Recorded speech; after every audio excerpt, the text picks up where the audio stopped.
আপনার জীবনে কি এমন কোনো জেদ আছে যা আপনাকে তিলে তিলে শেষ করে দিচ্ছে?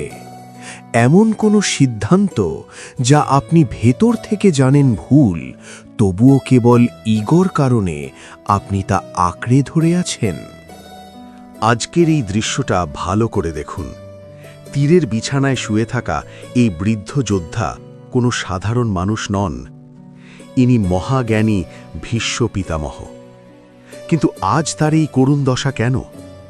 কেন নিজের সন্তানদের রক্তে ভেজা মাটি তাকে আজ শয্যা হিসেবে বেছে নিতে হলো?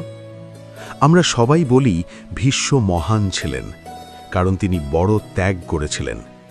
কিন্তু আজ গল্প ফিউশনে আমি আপনাকে প্রশ্ন করব, ভীষ্ম কি আসলেই মহান ছিলেন, নাকি তার একটা ভুল প্রতিজ্ঞা আর অন্ধ আনুগত্য পুরো কুরু বংশকে ধ্বংসের মুখে ঠেলে দিয়েছিল? আপনিও কি ভীষ্মের মতো কোনো ভুল আদর্শের দোহাই দিয়ে অন্যায় দেখে চুপ করে থাকেন? আজ গল্প ফিউশনে আমরা ভীষ্মের জীবনের সেই 5টি অন্ধকার সত্য জানব, যা শোনার পর আপনি হয়তো নিজের জীবনের অনেক বড় কোনো সিদ্ধান্ত আজই বদলে ফেলবেন। ভীষ্মের যাত্রা শুরু হয়েছিল এক বিশাল ত্যাগের মাধ্যমে।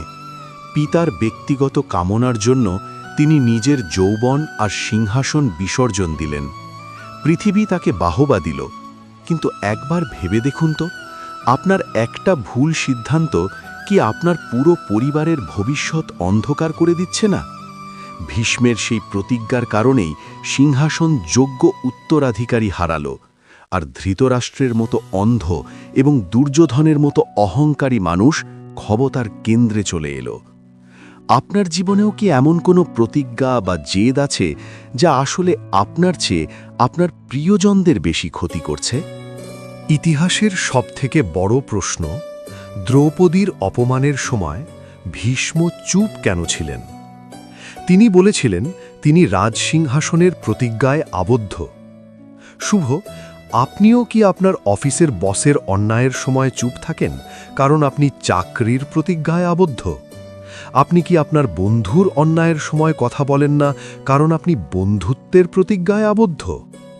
মনে রাখবেন, দ্রৌপদী সেদিন শুধু একজন নারী ছিলেন না, তিনি ছিলেন মানুষের বিবেক।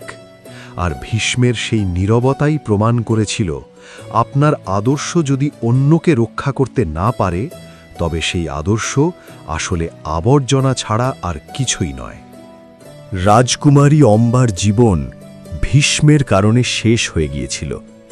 ভীষ্ম ভাবতেন তিনি নিয়ম মানছেন, কিন্তু তিনি ভুলে গিয়েছিলেন নিয়ম মানুষের জন্য, মানুষ নিয়মের জন্য নয়। ঠিক আপনার মতোই অনেক সময় আমরাও নিয়মের দোহাই দিয়ে অন্যের আবেগকে পদদলিত করি। অম্বা ফিরে এসেছিলেন শিখণ্ডী হয়ে, আর ভীষ্মের সেই নিয়মই তার মৃত্যুর ফাঁদ হয়ে দাঁড়াল। আপনার আজকের অবহেলা কি কাল আপনার জীবনে কোনো বড় ঝড় হয়ে ফিরে আসবে না তো? মৃত্যুশয্যায় শুয়ে ভীষ্ম বুঝেছিলেন তিনি পরিস্থিতির দাস ছিলেন না, তিনি ছিলেন নিজের অহংকারের দাস। তিনি কৃষ্ণকে জিজ্ঞেস করেছিলেন, কেন আমার এই দশা?